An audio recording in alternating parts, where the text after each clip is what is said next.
Hey guys, welcome back to my channel. I am Trista Plantita, and for today's video I will be sharing with you guys my plant collection. So these are all the plants that I've collected since October of last year.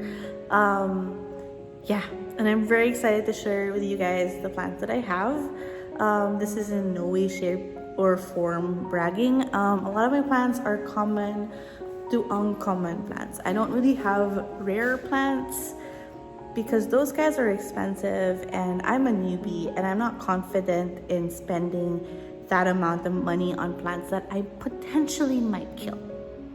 That's just me. Hopefully one day I can get myself an albo monstera, but for now, your girl can't afford that kind of money. And I hope you guys enjoy this video. So let's get started. This is my plant shelf. I will leave the link to the shelf down below. I got this from Lazada.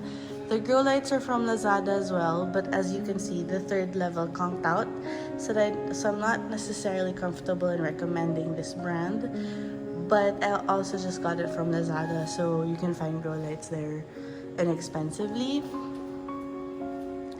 Right here we have some string of hearts propagations, and then next to it is my Discidia ovata, or my watermelon Discidia. I got this also from Miss Ram, and it's been growing nicely.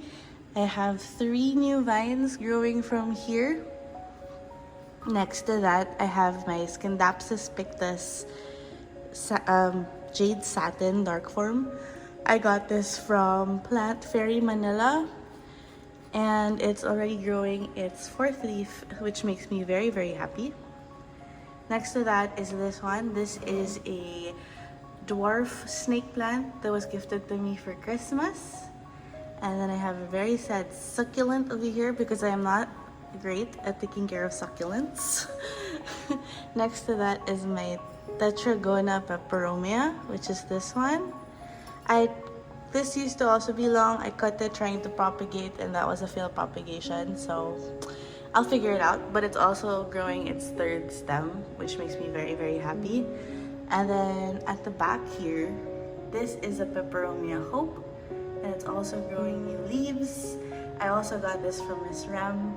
And then here is my Hawaiian golden pothos. So this is a different variety than your typical golden pothos. This was given to me by Sir Nines, and it's growing nicely in this pot for now, nursery pot. So we go to the next level below that. Here we have my very lush Cebu Blue. I got this from a plant classmate of mine. I purchased this from him, and it had way less leaves, and now it's actually trailing. So I'm actually thinking of propagating this guy to make an even lusher pot. And then we have some propagations here. So I have a Hoya Suzy Q cutting, and a Courtesy Hoya cutting I'm rooting currently, as well as my Hoya Retusa cuttings rooting in vermiculite. And then next to that is another Scindapsus pictus. I forgot what variety this was, but this was given to me by Sir Nines as well. And Sir Nines, may bago ng leaf. I also have this Pilea peperomidis baby that I'm trying to not kill. I'm trying not to kill the parents as well. Oh gosh. So yeah, I don't know what I'm doing wrong. I might have to water this guy. I also have a Monstera adansonii at the back rooting too. And then this one is my very sad mojito. I'll figure this out. I will try my best not to kill these guys below that, just because I had nowhere else to place it. But I'll put it back under my grow lights in my room. This is my Enjoy Pothos. This pot is a very lush pot. I bought this from Spruce in Rockwell for the last shelf. First off, we have my humidifier over here. This is by the brand Deerma. I got this off of Lazada. Links are in the description box. And then here is my here is my Exotica, Scindapsus pictus Exotica. This is one of my favorite Scindapsus pictus. One, because it's very inexpensive. Two, the leaves are massive. And they grow pretty well. Like this guy used to be only 4 leaves. Now it's like a whole bunch of leaves. I also got this from Miss Rems, one of my first plant purchases from her. And then here we have my Mandula pothos. This is the Harlequin variety from Holland. This was gifted to me by Indoor Plants Manila. I super love buying plants from her and I'm very thankful. She just surprised me with this and that made my day, seriously. And then here is a sad Maranta that I'm trying not to kill. As I said, I'm a newbie and I am learning, and I'm hopefully by the time I learn how to take care of this will still be alive. And next to the mandala is my silvery Ann cuttings. So it's a very lush pot and I'm just letting it grow and become even lusher. And then next to that is my Florida philodendron cutting that I'm rooting up in vermiculite, and this little baby Pelea peperomides rooting up in some perlite.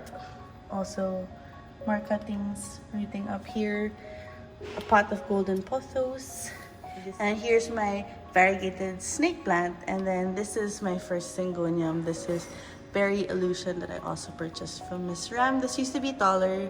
I cut the top off, rooted it, and then planted it back in the pot. So there. Let's go outside. The entrance of our house, we have my plant cat Sungit. Hi Sung Sung. He's my cat. We've had him now for 5 years and he likes to join me when I take care of my plants. Thankfully, he's not one of those cats that likes to chew on plants, but yeah, I'm very grateful. And then here's an overview of my plant area, which is right by the entrance to our front door. So these plant racks, pinagawa. So customized siya. Hindi ko alam exactly kung magkano yung ginastos kasi regalo lang to sa akin ng tatay ko. Pero yung materials, binili lang namin. Tapos, isa sa mga tauhan niya marunong mag-welding. So, kami lang din gumawa. Or not ako, syempre. Pero yung tauhan ng tatay ko, si Mang Carding. So, siya lang gumawa niyan. And then on this side, ito kailangan ko papintarahang itim para cohesive siya tingnan. Pero I'm very grateful. So ito 3 levels yung nandito sa side, tapos 2 levels yung paharap. So let's start here. So first up is my pink Syngonyo. Ito din nabili ko kay Miss Rem. Naputol ko yung dulo, so pinopagate ko siya. So ito na yung pinakabagong sibol niya. So, dito naman ay ang aking Monstera Borsigiana that I purchased from the Greenminded Shop on Instagram. Links are down below. Difference ni Borsigiana kay Deliciosa is one, si Borsigiana, the leaves don't grow as massive as the Deliciosa does. Pangalawa, this guy grows pataas. Unlike si Deliciosa grows palabas, if that makes sense. So, kung wala ka masyadong space pero gusto mo magkaroon ng Monstera, I highly recommend the Borsigiana. Might be a good alternative to your typical Monstera Deliciosa that grows very big. So there. This guy is actually starting to unfurl a new leaf, kaya masaya ako. And yeah, I'm very happy with this guy. And then below that is my very sad Fitonia pot that I've been treating for mealybugs. Kaya medyo malungkot siya tingnan ngayon. Tapos sa tabi niya is my Tradescantia lilac Tradescantia. I purchased this as well from Miss Rem for 400 pesos. Sobrang haba na niya. I have to prune this guy and probably propagate it para naman umayos naman siya tingnan. Tapos above that is my Cupid peperomia or Peperomia scandens variegata. I don't know if I got the name correctly. I also purchased this from Miss Rem for around the 400 peso mark. And this guy has grown so much since I got it. Though yung tops, ewan ko kung napapansin niyo yung mga brown spots, that's from sun damage. So this doesn't light direct sunlight. So I put it here para nasa lilim lang siya. At feeling ko mas trip niya dito. Ang ganda nito. One of my favorites. Tapos here is our flower bed full of Homolamina. This has been here forever, kaya ang lalaki na nila. But I always have to treat this guy for mealybugs and spider mites. So, medyo malapitin siya. And then, here is an aglonema na bigay lang sa akin. Yan yung pinakabagong sibol niya na leaf. Here we have my fiddle leaf fig tree. Dahil baguhan pa ako sa plants, I didn't want to invest in like a 2 or 3 feet na taas na fiddle leaf fig kasi baka mapatay ko lang. So far, masaya naman siya sa pwesto niya and it has given me around 4 leaves since I got it. So nabili ko lang to ng mga 450. And then beside that, I have begonia and another aglonema, I think. And then this one is my philodendron gloriosum dark form. And this guy is the newest leaf. And then next to that is another aglonema. And then this one is a Thomatophyllum Xanadu. This used to be under the philodendron genus, but it actually has been reclassified. So this is no longer a philodendron. And then here is another golden pothos. Here's a neon heartleaf philodendron. Random Fitonias again. Enjoy pothos. Marble queen pothos, some random plants, and a very sad caladium. This is my Zabrina alocasia. When I bought this from Miss Rem, this was also one of my first purchases. This was only 2 leaves. Since then, it has given me a lot of leaves. And this has recently won its battle against spider mites, kaya medyo sad tong tingnan. But as you guys know, pag alocasia talaga, 1 minute walang spider mites, the next minute puno na siya ng spider mites. This is my African violet next to my neon pothos, next to my burley marks that I also got from Miss Rem. And then I also have this Florida philodendron that I purchased from the Greenminded Shop. And then snake plants, and then Kalang Chloe over there. So here is where the rest of my alocasias are located. So this is my black velvet alocasia. I love this guy so much, also from Miss Rem. So some of this I've purchased, some of this I won sa games niya. And then right below this is my just typical heartleaf philodendron. This guy I purchased from Indoor Plants Manila. It's one of also my first purchases from her. And then this one is another alocasia. I don't know the name of this one because napalalunan ko lang din to sa games ni Miss Rem. Ito yung pinakabago niyang leaf na sobrang laki. Tapos may pasibol siya ulit. And then this one is my Amazonica alocasia that's also putting out new growth. Ito naman nabili ko sa Tagaytay, overpriced. At sobrang sakit sa dibdib, pero mahal ko pa rin tong halaman na to. And then we have these other plants. I forgot kung anong pangalan na to. I always forget. Pero bigay lang din to sa akin eh. Ito bigay ni Sir Cakes. Sir Cakes, ito na siya. Tapos ito bigay ni Miss Loy. Tapos yung nabili ko kay Miss Rem, pinagsama ko na sa isang paso. And then here, I have my Cream Splash Heartleaf Philodendron, which is this guy.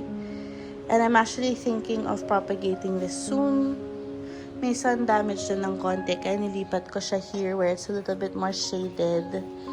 And then, there it's next to all my Syngoniums kasi aside from Philodendron, parang naaliw ako at the moment sa lahat ng mga Syngoniums kasi sobrang dali nilang nila alagaan. So this is my super lush pot of batik Syngonium na galing kay Sir Nins na binili ko sa kanya. So, grabe. Galing ni Sir Lings talaga mag-alaga. I cannot take credit for how lush this guy is because si Sir Lings yan. That's all Sir Lings. Nirepot ko lang siya. Ang ganda ng batik.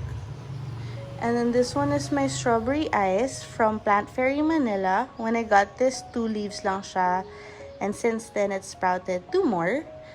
So, it's a plant store by Jet and Nina. If you guys are watching, hello! Tingnan nyo na yung strawberry ice ko. And then this one is another random Syngonium. Hindi ko alam kung ano talaga siya. It was sold to me sa Pixie Syngonium, pero I have my doubts. And then here is my Syngonium erythrophyllum. Yung may cutting ako dito from Plant Fairy Manila. Tapos may isa pa akong cutting na binili ko sa Facebook Marketplace. So, pinagsama ko na siya. At gustong-gusto ko to kasi dark green leaves. Tapos, pag tinignan mo sa ilalim, it's this really nice burgundy color na sobrang grabe. I can just stare at this plant the whole day. And then, I have some cuttings here that I'm rooting up as well. And then below, and then here is a Tetrasperma blue cutting. Ito bibigay ko kay Sir Nins. Ito yung mother plant niya na meron na naman bagong pasibol. And then here, my other Syngoniums. This is my Neon Robusta from Indoor Plants Manila. And then some pink Syngonium cuttings. Wendelandiae cutting, not cutting, sorry. Binili ko to sa probinsya namin, sa Zambales when I was there. At may bago na naman siyang pasibol. And then this is my pink splash from Miss Remalyn, also purchased from her. And then pati si Syngonium albo na mabagal tumubo at one leaf pa rin. Failed propagation, let's forget about that. RIP crumpled peperomia. This is my micans. And then this one is my swallowtail plant. Sobrang love na love ko tong halaman na to. I swear. It's so interesting. Also purchased from Miss Rem. And then some random snake plants. And then another philodendron over here. Walking to this side. Here by the front entrance. Sungit is waiting for me to finish this. I have my Monstera deliciosa that I purchased from Miss Rem, but she was selling it for one of my plant friends, kay Miss Christine. So ito na siya. This was the newest leaf, and then the newest leaf gave birth to this guy. And I cannot wait to see this unfurled. So yeah. Have it here by the entrance, and it seems to like its spot, so I'm not moving it. And then another flower bed of Hamalamina. And then here we have a Kalang Chloe that was given to me. This is a purple Tedescantia snake plant, Orlando cutting. Monstera Peru from Miss Rem, also purchased from Miss Rem, as well as this is the Silvery Ann mother plant. Above that, we have my dragon tail plant. These cuttings I got from the back. It was just growing on the wall from the wall of our kapitbahay. Tapos pumunta na sa wall namin. And then, this is my black prince rubber tree. When I purchased this from Miss Rem, parang ganito lang siya kaliit. Tapos, ang dami na niyang tubo. And then, ZZ plant, string of dolphins, random succulents, and then my another aglonema here. And then above that are some of my Hoyas. So these 2 Hoyas were purchased from Indoor Plants Manila. I think she still has the Suzy Q available, so check it out if you're interested. This is my Australis Lisa. That's such a fast and prolific grower. Like, this guy will not stop growing. Sobrang haba na niya. From one long vine, 3 vines na siya. At so I had to make na a trellis for it. So I made a bamboo trellis. And then same with my Suzy Q. Doesn't grow as fast as the Australis, but still grows really fast. Like, it's from one vine, it's 2 big vines na. And this guy, look at that. Outgrown na niya yung trellis na nakakalipat ko lang sa kanya. Kakalipat ko lang to. Outgrown na niya. So this one naman is my Hoya Albo Marginata Suzy Q. Also purchased from Indoor Plants Manila. At I just DIY'd the trellis then. And then this one is my variegated turtle vine. And then my babies, my string plants. This is my string of hearts. So we have my Durban, Silver Glory, regular string of hearts, and my variegated string of hearts. And then on this side, we have more of my peperomias. So this is my raindrop peperomia, another purple tradescantia, watermelon peperomia. This is a rubenella peperomia. And then my string of turtles na peperomia. Then my Orlando plant na bigay lang din sa akin. This is my calathea na also bigay lang din. And then we have this bigonia na binili ko kay Miss Rem. And then another bigonia over here. And then on top is, first up is this purple oxalis. I still need to get the green one. But this guy always just gives me a lot of flowers. And it's always so beautiful. So masaya siya dyan, so hindi ko siya kinagalaw. I bought this for like 75 pesos in Tagaytay. Tapos ngayon, sobrang dami na niya. And then here are my Hoyas. So this is my newest Hoya. This is my Hoya Mathilde. I'll leave the link to the Instagram seller down below. It's by Plants Keepers PH. And then this is my Hoya Courtesiae from Plant Fairy Manila. And then this one is my Hoya Red. It was sold to me as a Hoya Red or a Hoya Bibliobata, but I'm not necessarily sure. I have suspicions that this actually might be an Hoya Spa Affinity Bertonier, but I also am not sure. So currently, it has a new peduncle. That's where the blooms come out. So I'm hoping it blooms so we can finally find out what kind of Hoya this is. Here's also another Hoya that was given to me by my relative. And then this one is my Hoya Crimson Princess, also purchased from Indoor Plants Manila. I love this guy so much. And look, new leaves. And then next to that is my Hoya Macrophylla variegata.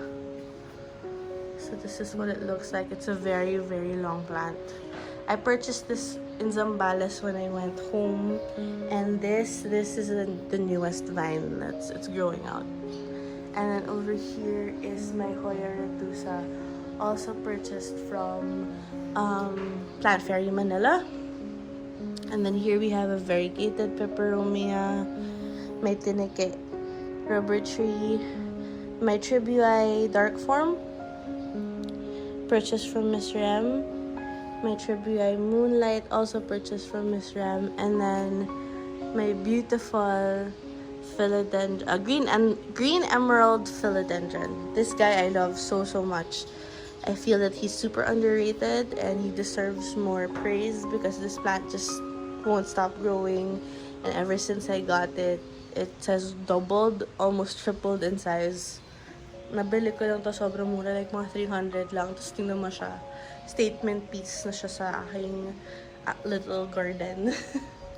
So that's it. Those are all my plants. Excuse my sweaty face. It's very warm today.